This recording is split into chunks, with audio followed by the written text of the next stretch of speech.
Hello and welcome to round 15 of Grand Prix Kansas City. I'm Ben Swartz, joined here in the booth by Marshall Sutcliffe, and we've got quite a nail-biter match for you guys. Brandon Nelson on the left-hand side of your screen playing blue, white, red control, facing off against Sean Weihe's blue, white, red Splinter Twin, Kiki Jiki, Pastor Might, Deceiver Exarch deck. Looks like Brandon Nelson has started off with a mulligan here in the final round of Grand Prix Kansas City. Why don't you tell us a little bit about these decks, Marshall? Yeah, so these guys are going to be playing for top 8. They're playtest partners. They know each other, they're friends, and they put in some time together. I think this is actually a mold of 5 here for Brandon.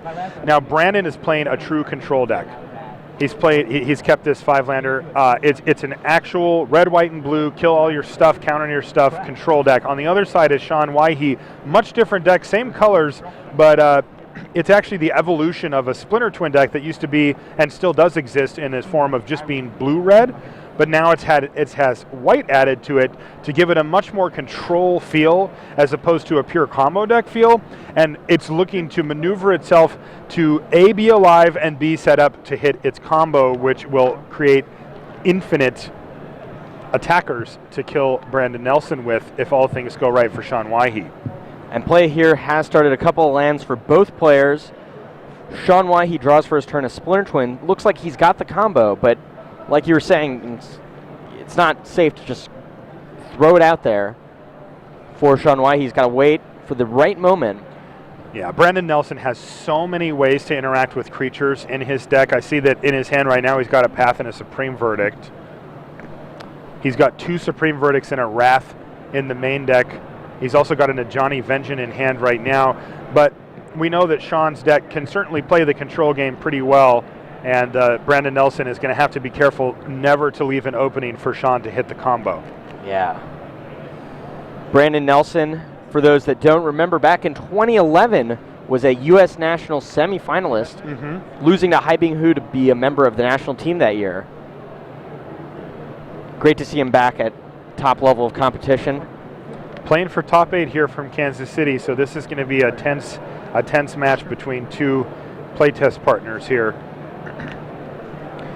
It's going to be interesting to see if there's some leveling that happens as well. When you know how somebody plays very well, it certainly introduces an extra element of strategy that isn't normally there. Another land off the top. The thing I see wrong with Weihe's draw here is that he's really missing on a little bit of disruption, right? Like, he wants a couple counter spells or something to be able to fight through what he assumes that Brandon Nelson must have. Yeah, and Brandon has exactly that. He's got a Cryptic Command in hand. He has a Path to Exile. He's got a Ajani Vengeance. And he's got a Supreme Verdict plus a couple of lands as well. He can also play the Tectonic Edge game if he wants, where he tries to keep Sean to a minimal number of lands or cut him off of certain colors, so it looks like Sean's mana base is pretty robust here in this game. Scalding Tarn comes down for Brandon Nelson. Sean Weihe just sitting, biding his time. He's got the combo. He's got Deceiver Exarch. He's got Splinter Twin. He's got a bunch of lands, a Lightning Bolt, but nothing really. He knows that his opponent's got to have something, right? Like a Path to Exile, like you're saying, like he does have Cryptic Command. You can't just run it out there and pray. Right. Especially against a control deck, especially against a guy who has in his deck quite a bit of disruption for your combo. That's right. Now, Sean's in an interesting spot because if it's just a question of Splinter Twin, he can just kind of run those through. I mean, Brandon isn't going to untap and punish him too badly in a lot of positions, though Sean probably is aware of the Gideon Jura that Brandon Nelson has in his deck, and that's a pretty big problem for Sean. Yeah, it's devastating. You +2 it and pretty much can't go off for a turn. Right, and that's and that's not a card that you see very often in Modern. So the fact that is probably not masked to Sean is kind of a big deal here. Yeah, the 2 Planeswalkers in Brandon's deck included an Ajani Vengeance and a Gideon Jura. He actually has that Ajani Vengeance in his hand. But he hasn't had a spot to actually cast it. He needs another land to have that and Cryptic Command up. And there's the Pastor Might, so things are starting to get a little more interesting here. For now, though, he's got a Wrath of God as well, and we've just seen infinite land go here from both players. This is the first actual spell that's going to be cast. It's a Pester Might for Sean Weihe on end step of Brandon Nelson's turn. So Brandon Nelson has the opportunity here to counter it, let it resolve, decide what he wants to do. If it resolves, Sean's got the ability to tap or untap a permanent. Looks like he's going to tap down a Hallow Fountain. Brandon's okay with a little fairy on the board and seems to be 3 of a kind of Splinter Twin in Sean's hand.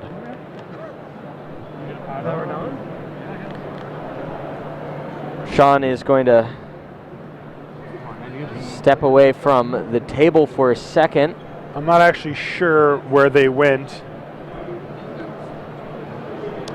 We'll get our crack team of coverage reporters. All right, so they've just been called to the stage by the head judge. I think they're just making sure that they get the paperwork in order here as far as the match slip and such. Looks like they're back. And I think Sean just said, "I'm pretty sure you're dead." No, he must have been joking. All right, attack you for 2, Brandon Nelson. Rand's like, yeah. I'll go to 17. A Snapcaster Mage in Sean's hand. If he can get his graveyard stock, that's going to be a pretty powerful addition to his army. He just drew another one. This is X for Deceiver X. I'm catching that. And this will take That's that. Brandon's first one. Yeah, Brandon's considering his options here. He's got enough mana to cast out a Johnny Vengeance. And try to just take out that Pestermite with a... Yeah, he might just want to +1 the Johnny Vengeance to make it so that the Pestermite won't untap. Sure. But the more important thing is he's got mana up to hold back that Cryptic Command and a Path to Exile, so he's pretty safe as far as things go here. Yeah, Sean Weihe not willing to risk running out one of the Splinter Twins at this point. There's also 2 Tectonic Edges for Brandon Nelson, meaning that he could take down 2 lands here. Yeah, well, he's posturing here. Trying to figure out... He can double Tech Edge, have Cryptic, and have Path up if he wants. No, he's just passing it back. Yeah. Looks like he's just reviewing his options. There's another potential combo maker with the Deceiver Exarch. Now that one's immune to Lightning Bolt for the most part. Leads to a single Lightning Bolt. Pestermite attacks in. Slowly chipping away 2 points at a time at Brandon Nelson's life total. All right, here we go. Tech Edge on end step. I'll choose that one. Yeah. Is there a response from Sean? Standard play is to tap it for mana, even if you're not going to use it.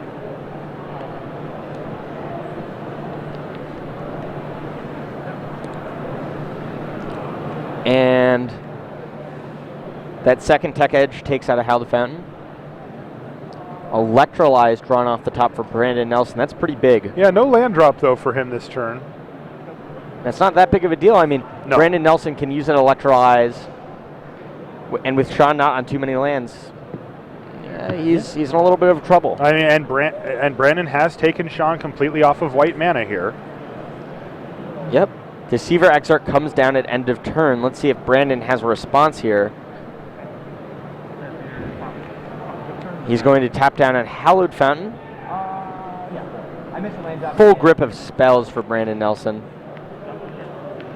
Let's Sean untap. Yep. So Brandon Nelson's going to be looking to not get comboed this turn, and then he can untap and play Supreme Verdict to take out both of these things. Yeah, well, Sean's just going to attack for 3, dropping Brandon down to 12. That seems reasonable here. Brandon can also fire off that Electrolyze if he feels the need. Yep, but more likely he's draws a going to lightning untap and Supreme Verdict here. Yeah, you know, he has a lot of options here. I mean, now he can Electrolyze plus Lightning Bolt to take out both creatures. He's just got so many options. He's got a, yeah, here's the Supreme Verdict. Can't be countered. But he's leaning a little harder on that Path to Exile here. Yeah, Sean's considering pathing one of his creatures, right? Yeah, because I mean, if Sean just goes end step Deceiver Exarch, then Brandon has to have that path resolve. Yep. Though I don't think Sean actually has said Deceiver Exarch. I believe he has a Deceiver Exarch in his hand. He doesn't have. Oh, does he? He doesn't have anything to protect it with, though. So, like, if he casts Deceiver Exarch and taps down one of Brandon's lands, the Sacred Foundry, if Brandon uses the Path Exile, the Deceiver Exarch's just dead. Yeah. Oh no, he doesn't. Sorry, it's a Snapcaster Mage in Sean's hand. Okay. Not a Deceiver Exarch. There's a Path to Exile for Sean. Doesn't really have much going on here. End of turn, does Brandon want to cast Electrolyze, maybe a Snapcaster? Yeah, he did miss that land drop. He'd like to keep committing lands to the board here. He's sitting with 7 cards in hand. He doesn't want to draw a spell and have to discard. Electrolyze, target you. Okay. You're at 15, draw a card at the end of my turn. Hope to get another land to further cement my lead. He did. He found another Tectonic Edge. Now this time he can't use it to take Sean Weihe off of white mana. Sure, But he's got the basic planes. Yeah, he can still use it though, just to limit the amount of mana that Sean has. That's an important factor for the struggle here that they're in. All right, there's a remand for Sean. So again, we're kind of in a holding pattern here for both of these players. Brandon Nelson is happy. The longer this game goes, the happier he gets. Just a discard of Splinter Twin by Sean. Jeez. Brandon's really putting the screws to Sean here. He is. Sitting with a full grip of cards. If ever he draws like a Celestial Colonnade. Looks like he's just going to Lightning Bolt Brandon Nelson here.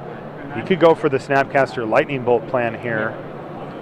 Yeah, maybe that's his key or route to victory. And I mean, remember that he can also throw a Splinter Twin on the Snapcaster Mage to start buying back some of those spells that he has and try to draw out the removal that Brandon is sure to have in his hand here. But even those I have to kill. Yeah.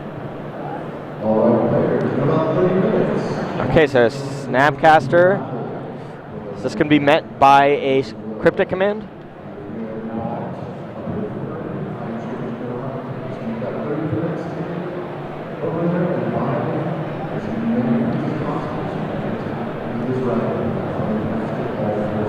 Well, he's tapping his lands. Boom, Cryptic Command. Counter draw likely, right? That's right. A remand, though, in Sean's hand. He can do that to draw a card, but Brandon still has 4 more mana in order to cast it one more time. Where are you from? Santa Fe, New Mexico. He can also remand his Snapcaster, How far is that from there? and that's what he's going to do. 12 hours? Same exact. Well, I'm typically 12 hours from now. Doesn't look like Brandon's got a response. So there's a small chance that Sean's going to be able to win with Burn here.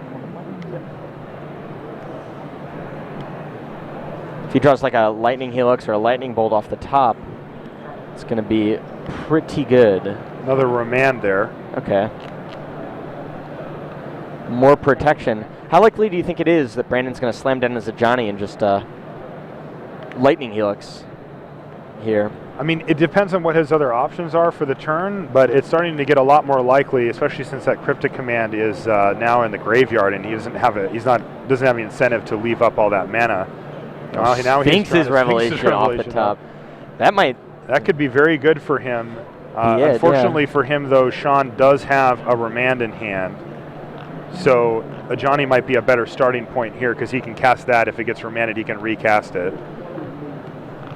Brandon, always the control player, considering his options, casts a Johnny Vengeant here. Is that going to resolve? Yeah. I mean, Sean's got enough mana to remand and then Snapcaster remand if he really wants to. Nope, he just lets it resolve. And now Brandon's going to figure out what he wants to do with the Johnny. He's going to Lightning Helix Sean. Right away. 12 all. He wants to bolster his life total. He's realized that Sean could be taking a line of play here that's going to allow him to burn out Brandon Nelson with that Snapcaster Mage with attacking and with some. So Snapcaster Mage comes down. Flashback, Lightning Bolt. Target Brandon, but is it going to be redirected or not? Yeah. It will. So say goodbye, Johnny. He did good work. He was a little expensive. Lightning Helix. But Lightning Helix doesn't normally eat a Lightning Bolt either. So. Yeah, like Mega Size gained him 6 life. Yeah. So if you want to cheer him out. All right, this would knock Brandon down to 10 if he takes it. Voting for Brandon. Yeah. Brandon does have quite a bit of removal in his hand. He's got a Lightning Bolt. He's got a Path to Exile. He's got a Wrath of God. And he's still sitting on that Sphinx's Revelation, but he doesn't want to take any damage. And this is, he's got to make that decision now, right? Like, it's either take this until I wrath or bolt it now. Yeah, it bolts it, so. Sean Weihe contemplating his options here. He's got the option to Path to exile his own creature to go get a land, but this late in the game, it doesn't seem worthwhile. No, and Path is one of the few ways that he can actually kill a Celestial Colonnade, so if he gets behind and Colonnade starts attacking him, Path is a nice way to get rid of it. There's only 4 in the deck. What was that Brandon drew? Did not see. Okay, we'll try to get a look at that. Oh, it was Lightning Helix. It was the new one. Ooh. Modern Masters. Yeah, I like that artwork. It looks cool. Yeah. Still does 3. What if it's foil? It does 3 foil damage. Does that mean it can't be foiled? Anyway. Back to Sean's turn here. He draws a Lightning Helix of his own. Yeah, see, Brandon has done a good job to protect himself from those type of draws. Taking damage from Snapcaster, Lightning Bolts, and Helixes adds up really quickly, and Brandon could be on life support here if he hadn't been more, if he was very proactive about trying to prevent this from happening, and it's paying off now. Yeah, as those draws from Sean just aren't that great at this point. With Brandon at 12, he still has a long way to go before he can get him into burnout range. Sphinx's Revelation for 3, it looks like here. So he's leaving up Path to Exile and Helix by doing it this way. Yep. So it's gonna happen. Brandon's gonna draw 1, 2, 3. I guess it was for 4 cards. He's gonna go up to 16 life. Wow, huge churn there for Brandon Nelson. This has been very much a classic sort of attrition control matchup, and all of a sudden he just had an infusion of 4 cards that Sean Weihe just doesn't have access to that level of power.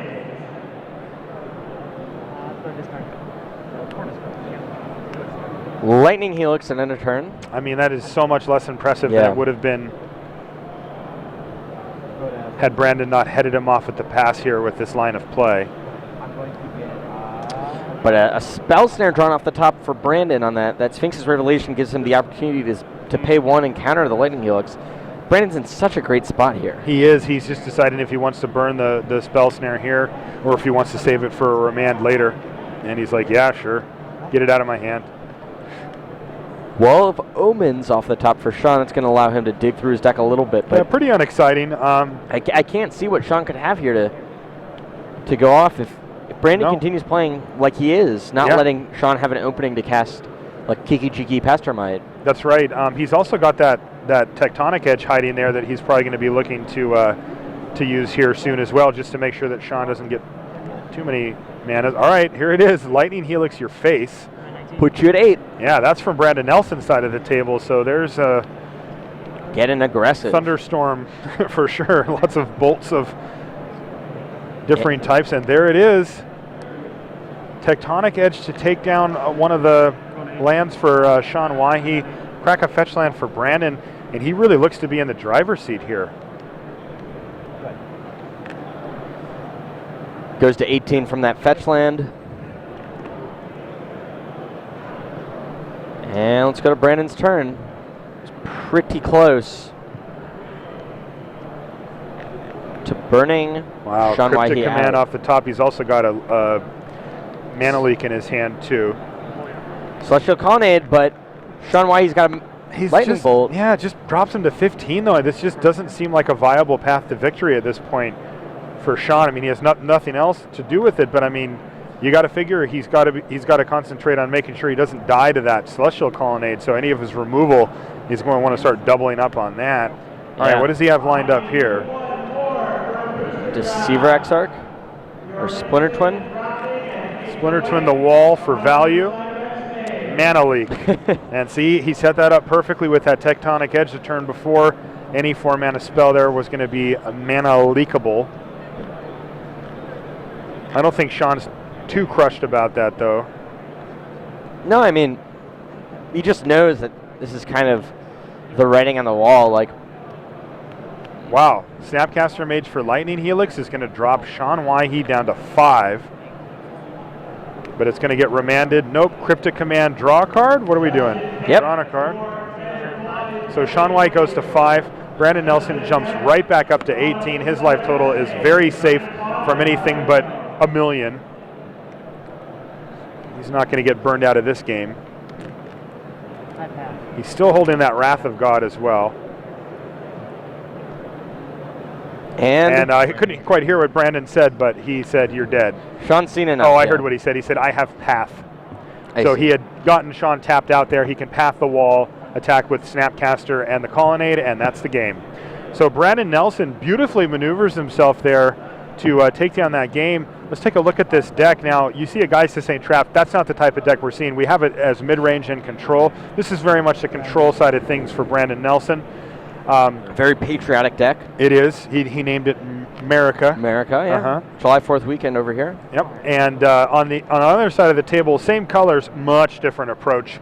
A deck designed to stay alive and to get a combo, an infinite combo with Splinter Twin down as its finishing win con. Now, the difference between the decks though is pretty profound. You know, when you look at the tack that Brandon Nelson took, his win conditions are generally Celestial Colonnades. That frees up a lot more spell slots to controlling elements, more removal, more counter spells, stuff that he can use to make the game go longer. On the other side of the table, you know, there's Splinter Twins, there's Deceiver Exarchs. Those are not great control cards, right? Like, they're okay. You can maneuver a bit to get some value out of them, but those aren't the kind of awesome cards that you're like really excited to play in a control deck. But they do give the deck a really quick clock, and it give the ability to win out of nowhere and fight some decks that normally you wouldn't be able to battle. We're going to take a quick look at Casey Hudak versus Ryan Hovic here. These two players also battling for perhaps a top eight berth here. Restoration Angel cracks in for Ryan. That's going to drop Casey down to 17. First hit for him. Looks like Casey here is on a Valakut Scapeshift deck, and Ryan seems to be on the Kiki Pod deck. That we know that Ari Lax has made it into top 8, or drawn himself into top 8 with the exact same type of deck. Yeah. I saw a pretty exciting match between him and Pat Cox in the last round. He caught the tail end of it. Ari did some pretty explosive things on his final turn, but Peer Through Depths by Casey is going to allow him to dig for an instant or sorcery. He's hoping for probably a Scapeshift here. Maybe a Cryptic. Yeah, he looks like he's at 17 life, so he's got a few turns here. Yeah. There's a Counterflux, Electrolyze, and a couple of lands. Ryan up a game here, threatening to be a member of our top 8 here in Kansas City. Help you decide if you want.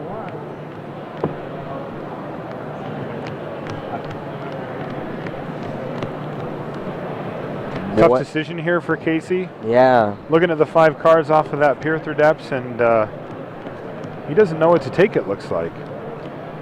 Yeah, well, looks like he's going to go with the Electrolyze. Goodbye, Counterflux.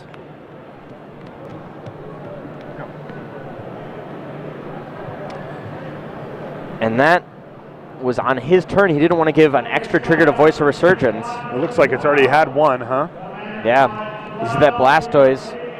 Maybe it died. Maybe one of them died or something.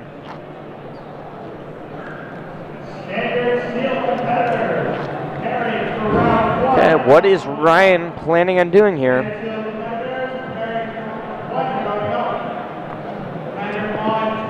Flicking through his hand, he's going to... Court of Calling? Yeah. How much is it for? For 5. 5? Does he have the ability to go off here if he gets Kiki Jiki? He's Yes. got a Resto Angel. As long as there's nothing tricky on his opponent's side. We know his opponent has an Electrolyze. Cannot cast it. No. He's got a Bolt in his hand, Is though. that a red source he's covering up with his hand? I don't know. That is the question right now. He does have a Lightning Bolt. Yes, It is a mountain. All right. But that is gonna net Ryan another Voice of Resurgence, yeah, elemental another token. elemental token here. So he kind of comes out ahead of the game, even if he does get hit by a lightning bolt here. He also will get a 3/4 haster.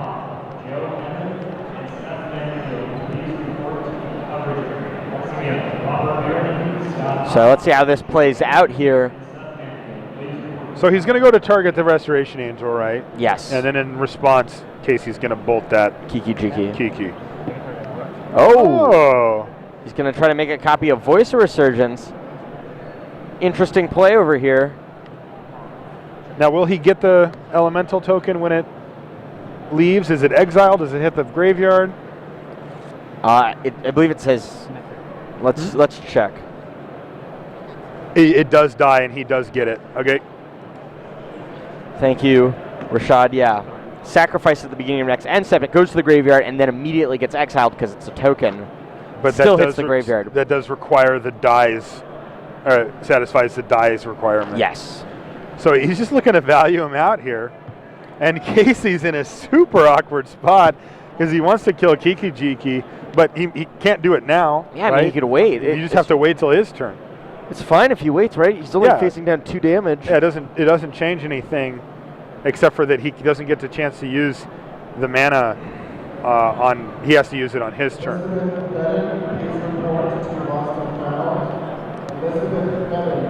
And okay, here comes a Voice of Resurgence token that's going to bash in for 2. Is it a 5/5? No, it's an actual voice, yeah. right? The token will be a 5/5. Yeah, when he sacrifices it, he'll Or get 6/6. Not 5/5. another token. 6/6. Yay! It keeps getting bigger. He's searching through his box for another token. There we go. Casey's going to untap, be able to cast that lightning bolt, but he's still going to be facing down a ton of damage. Not really where he wants to be.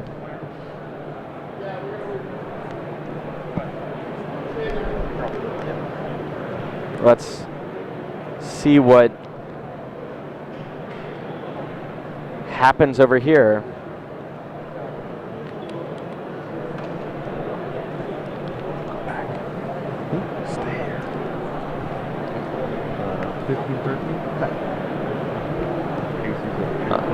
Yeah, I think we're gonna switch over to our. Okay, we're gonna stay here for just a couple more turns while we see the chilling conclusion here of Ryan Hovic versus Casey Hudak. Chilling conclusion. Yeah, Electrolyze is gonna take out the Kiki Jiki like we were talking about earlier. Emphatically. And Casey passes the turn. He's still facing down a lot of damage.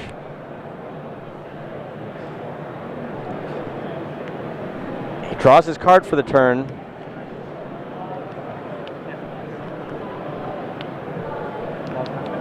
Oh, Ooh, remand on the Zealous Conscripts. but That's still going to get a token. that is still going to get a token, and it looks like Casey is going to be forced to go off or die very shortly here Yeah. because that Voice of Resurgence, we talked about it earlier, making a big splash here. Insane. I mean, now it's responsible for 1, 2, 3, 4, 5, so like 15 power on the table right now, and the voice is still there. And another creature will Right, make them it even 18. larger. 3 6/6s. One of them's got summoning sickness, but still, is this lethal? 6/12? Yeah, it That's is. the All right, match. we can head back to Ryan our main Hovic one. wins 2 games to 0, has a very good chance of being in top 8 here at Grand Prix Kansas City. Let's head back to our other match where we've got Brandon Nelson versus Sean Weihe battling for their top 8 place here in Kansas City. All right, we have 2 spell skites on the battlefield and a total of 12 toughness for Sean Weihe, though it's not really going to be that effective here against Brandon Nelson because he's not really looking to attack on the ground ever. But Sean looks like he's been able to resolve a few Wall of Omens and kind of start digging through his deck to set up his mana, start to set up combo kill that he's trying to go for. Brandon Nelson, very patient last game, let the game go really long and used his resources appropriately. Vendilion Click, one of the best creatures in Modern. for Sean Weihe. I didn't draw any, but I really don't. This is fine. Do we know what stage of the game we're at here? I don't know. He's Whenever targeting it is, Nelson he's here. targeting Nelson, and it's Cryptic, Spell Snare, Counterflux, Wear Tear, Lightning Bolt. That Spellskite's already on the battlefield, but what it looks like to me is that Brandon Nelson's missed a couple land drops here, right? I see 5 on the side of Sean Weihe and only 3 for Brandon Nelson. That spells death if you're the control player. You need to hit your land drops if you're in Brandon Nelson's seat, particularly in his deck, as it's set up to win with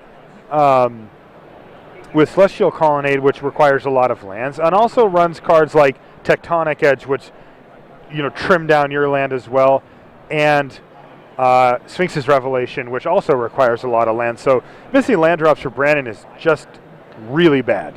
Sean mulling over his options here. All spells. Yeah, got a lot. He also has the option of not taking any away. Remember, when your opponent's stuck on lands, sometimes it's more appropriate to just let them stay that way than give them a draw step here and then another one on their turn and let them dig themselves away. All right, he actually ended up taking the Counterflux. So let's see if that's going to end up helping Brandon Nelson out here. It does. He finds the Tectonic Edge. That's pretty big. All right, so he must have done that with Scalding Tarn. Okay, so he actually I believe that was has not. So there was a Scalding Tarn crack on the stack before we came here. okay. So if Sean Weihe was on the play, which he should have been, then Brandon Nelson was going to miss a land drop. It actually hadn't yet, I suppose. He's got 4. Sean has had 5. So if Sean hadn't played a land this turn, or has already played his land, then Brandon was on track, though he was going to miss a land drop. Okay. Yeah, one of the downsides when we come into a match when it's already started, but so it goes. All right, so Brandon is going to be hitting his land drop this turn, though. And he's got a Wear and Tear that he can use to take out that Spellskite to clear the way to kill the Vendilion Click with Lightning Bolt if he wants to.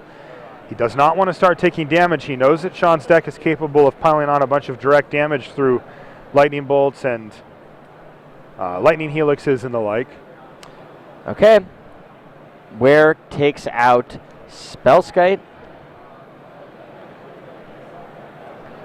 And Lightning Bolt, like you said, Marshall, is going to take out that Vendilion Click. Brandon Nelson doesn't need quite the same amount of disruption as you normally would because he has that Spellskite there, which, since Splinter Twin's the way that Sean usually is going to try to finish off the game, he can redirect that over to the Spellskite. Yep. Sean's hand is pretty nice. He's got Deceiver Exarch, Restoration Angel in there. He's going to spend 4 mana, it looks like, cast Restoration Angel, blinking out one of his Wall of Omens. He also has got that Path to Exile, which he can use in a pinch to get rid of the Spellskite.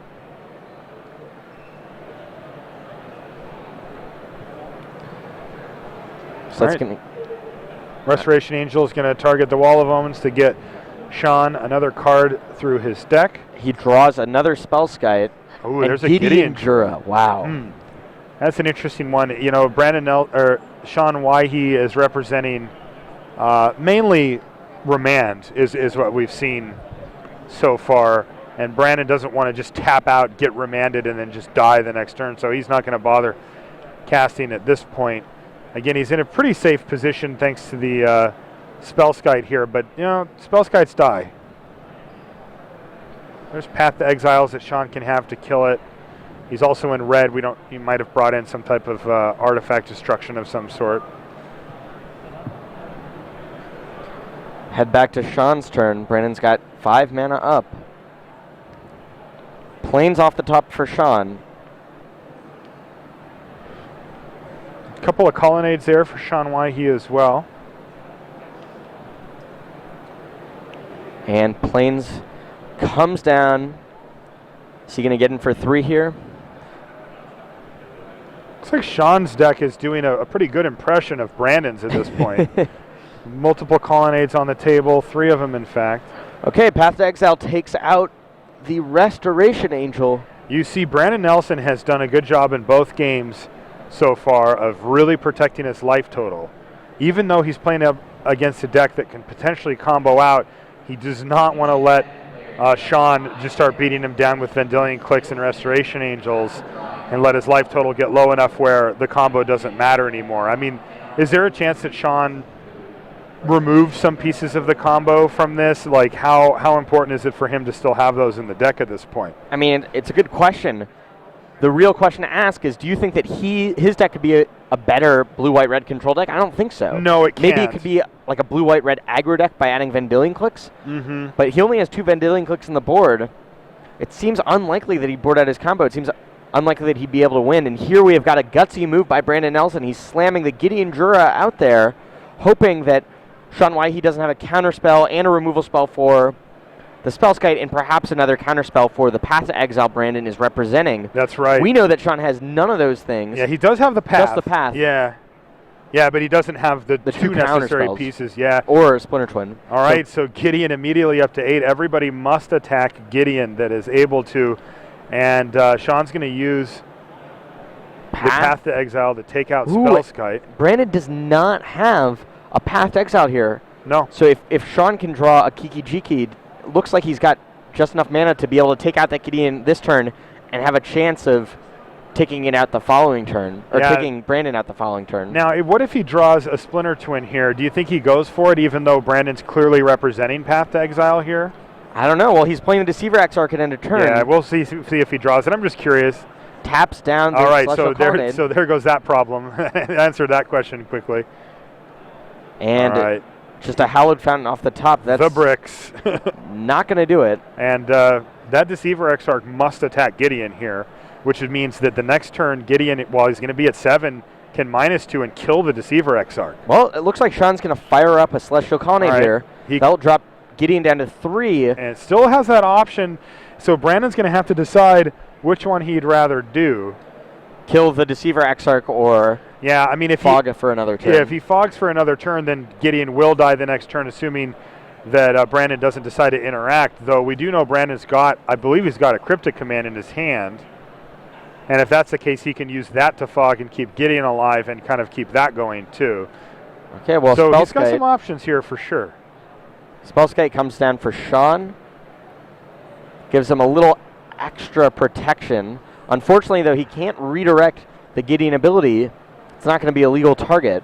No, also something I just noticed is that Brandon Nelson does have a Tectonic Edge as well, so if Sean wants to go for that play, he can hide behind Gideon pretty nicely, because once Sean dumps a bunch of mana into Colonnade, Brandon Nelson can just kill it now that he's got access to his mana again.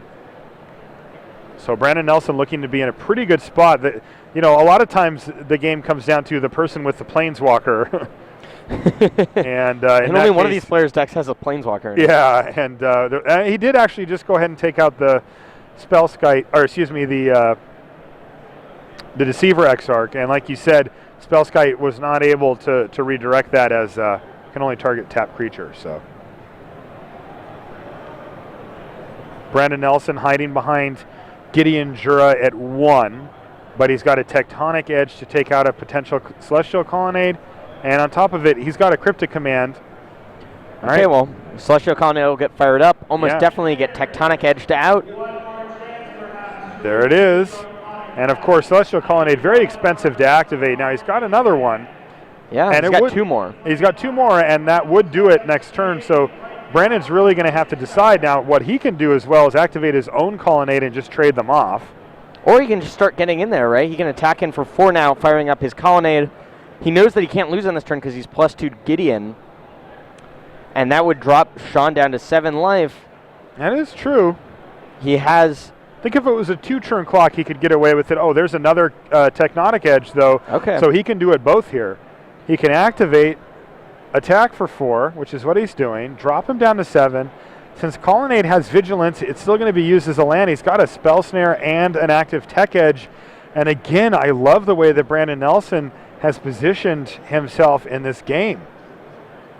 Yeah, me too. It's been very close. Gideon Jura, was under threat of death, but he's made sure that he's kept up everything just right to keep each key piece in place. And meanwhile, he's starting to beat down Sean. Why he has no choice but to activate that colony. He doesn't have any other plays here. And Brandon says, yeah, well, Tech edge it away. it was so fun last time, we'll do it again. Now the Spellskite must attack Gideon, though that doesn't actually do anything since Spellskite has no power. And crack the Arid Mace at end of turn. Now, all of a sudden, Sean Weihe is in range of all types of things. Lightning Bolt, Lightning Helix being the two main ones. Brandon Nelson's going to get him down to 3 with his Colonnade here. And looks really good for Brandon Nelson. Brandon Nelson playing for top 8 here at 11-1 and 2. He can just win if he wants to go all out this turn. He can use Gideon. No, Gideon gets blocked, I guess. He could use Cryptic Command, but he's still a couple lands short. Yep. He's 1 damage short, basically. Well, I mean, he could activate his Celestial Colonnade, right? And if he had 2 more lands, yeah, if he could do both, that would be sweet. cast both. But right? I mean, but Gideon's a 6/6. Yeah, you could almost just kill him, but if you happen to have like a Noble Hierarch, some Exalted Trigger, Giant Grove. now we're reaching, but yeah, agreed. All right, but there's really no reason for him to do that. He doesn't have the ability to win this turn, so he's going to take the safe route. Celestial Colonnade, attack.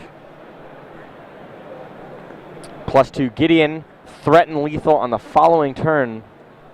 What does Sean come up with here? An island to go with the remand in his hand. We know that Brandon Nelson has Spell Snare anyway, so it looks like Brandon Nelson is all set up here to defeat his playtest partner, Sean Weihe, and advance to the top 8. Draws a Sphinx's Revelation. Yeah, still had all these Sphinx's Revelation. There is a Celestial Colonnade on Sean's side of the board, hiding in the corner there. So okay, I believe that's a Celestial Colonnade. If it isn't, yeah, that might be. He did have 3 at one point, so that's got to be. Okay, so this could be it, though.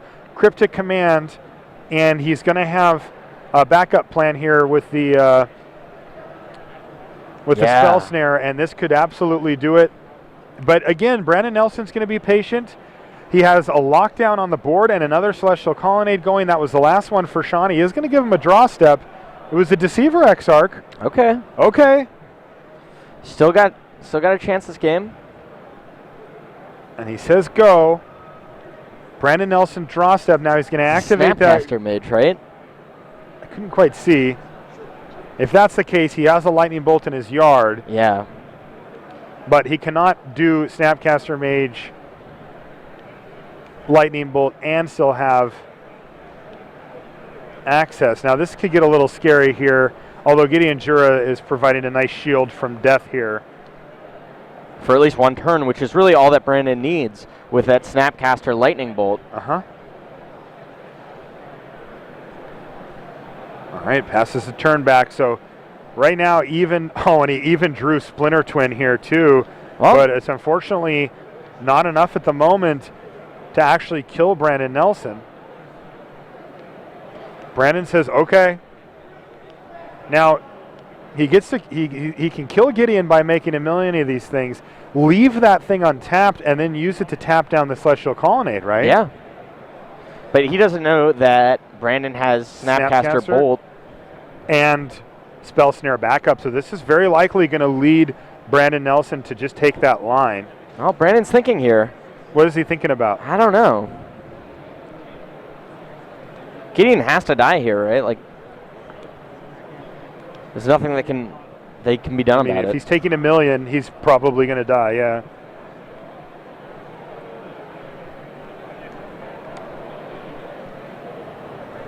Now, there was some discussion there about look, it ended up with the Deceiver Exarch tapped here.